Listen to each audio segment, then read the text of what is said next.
Hi, I'm Cort Savage, and welcome back to Basic Sculpture and our ongoing discussions of the 5 primary concerns of sculpture: form, material, process, craft, and content. Last week we looked at some possibilities of using fabric or textiles as materials inspired by artists like Magdalena Abacanovich, Nick Cave, Sonia Clark, and Ramikhan. Today, I want to take a closer look at how a range of materials plays a role in sculpture in this week's episode. We are living in a material world. Okay, so traditional art materials would be those we can trace back to the beginning of recorded history, such as wood, or stone, or metal, or clay, or bone. These materials offered a degree of permanence, like this cycladic harpist that is going on 5,000 years old now. Or materials provided a historical record of a culture's moral or religious beliefs, like this stele of Hammurabi that contains descriptions of over 300 Babylonian laws. Or materials reflected rarity or social status, like this gold-inlaid pharaoh's death mask. Or materials exhibited technological ability or skill, like this 11th century Indian bronze casting. Or materials communicated the ability of a group to work in a coordinated and organized manner, like the ability to work as a team to walk this 14-ton Easter Island Moai figure into place. The use of relatively permanent materials ultimately reaffirmed both people's connection to the world around them, as well as their ability to master and control that world. Certainly other materials were used, but they simply did not survive the test of time.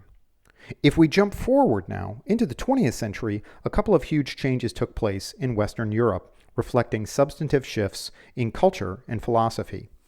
In Italy, the art movement Futurism shifted the premise of aesthetic beauty from the static natural world to emphasizing a world of mechanical movement, speed, and the industrialized future.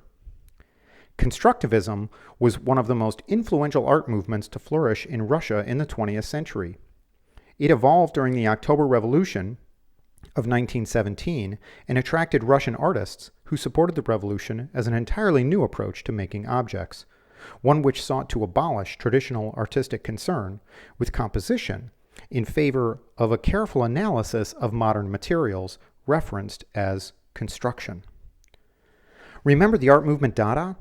The use of unconventional materials and methods that became central to accurately reflecting the confusions of mechanized warfare and cultural change? Well, Dada artist Kurt Schwitters put it this way: "We are now an impoverished country. One can even shout with refuse. And this is what I did, nailing and gluing it together. I call it März. It was a prayer about the victorious end of war, victorious as once again peace had won in the end, but everything else had been broken down in any case, and new things had to be made out of the fragments. Making things out of the fragments was März." So, Dada, Constructivism, Futurism, and other movements experimented with materials and led to the emergence of the avant-garde, artworks that pushed the boundary of the culturally acceptable status quos in favor of experimental, radical, and often unorthodox materials, forms, and methods. A few years later, this upbeat gentleman, French poet and critic Charles Baudelaire, is credited with coining the term modernity to reference the fleeting, ephemeral experiences of life and the changing nature of beauty in an urban industrial metropolis. Baudelaire and another cultural critic, Walter Benjamin, explained that our heightened awareness of the ephemeral is a consequence of modernity. Baudelaire claimed that the ephemeral is a reference to the eternal, and our transient experience is our eternal condition. Modernity and the avant-garde ushered in not just experimentation with a wider range of materials, but also an interest in transient and ephemeral materials. Now, this may sound familiar to you with the idea of impermanence that was originally introduced through Buddhism, Hinduism, and Greek philosophy as early as the 6th century BC, but that's a different course. Anyway, so let's talk about how did sculpture reflect life's impermanence through materials? Well, remember Fluxus? Here Joseph Beuys uses 2 brooms to reference the passage of time, impermanence, by way of the deterioration of the bristles. And remember Art Povera? Artist Mario Mertz combines newspapers and fruits for this sculpture. The newspapers will go out of date and the fruit will rot over the duration of the exhibition, pointing to an ephemeral and transient condition. Here are a few more artists experimenting with different materials in their work, but not necessarily with respect to ephemerality. Remember pop artist Robert Rauschenberg? He uses the materials he can find around him and is utilizing their worn nature to access empathy from the viewer. Linda Benglis poured layers of paint on the floor and then peeled it back up to reveal and reinvent paint as a sculptural material that can actually generate form. Nicholas Galanin transforms a book and hair to make a contemporary reference to his Native American cultural identity. Janine Antoni reached out to friends, asking them to send her scraps of cloth, rope, and linear stuff that she braided into a rope that extended through the gallery space, out the door, to moor a boat on the river outside the gallery. Shakaya Booker gathers scraps of rubber off the side of the highway to create an incredible range of textures out of a single material of a car tire.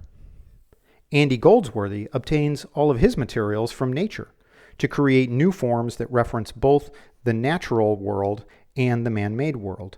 He even uses thorns to hold the leaf works together rather than using glue. John Chamberlain is best known for his works made of steel and crushed car parts, but one of his most important series were works made with foam rubber, where he tied them together with strings as a way to explore form. And remember Tara Donovan, who made that styrofoam cup cloud-like sculpture? This web structure of hers was made entirely with shoelaces. And remember Tim Hawkinson, the guy who created the bird skeleton out of the fingernail clippings? These are two of his exquisitely crafted works made out of eggshells. The one on the right is a recreation of a Neolithic spear point out of eggshells. On the left is a clever reproduction of one of art history's iconic works, The Woman of Willendorf, a Neolithic stone carving of a female figure. Again, Hawkinson riffs on art history for humorous effect. Here, he uses plastic water bottles to make an awkward reproduction of Da Vinci's famous Vitruvian Man. Tom Friedman makes something from virtually nothing in this work, where he sculpts a self-portrait out of an aspirin tablet.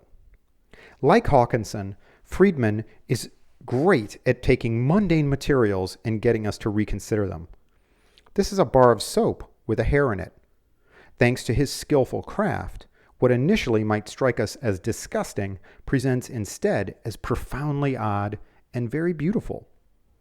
To Friedman, a pencil is not a pencil, but a form to be explored, whether that is a single perfectly crafted shaving, a lightning bolt-like line, or a crazy geometric mass.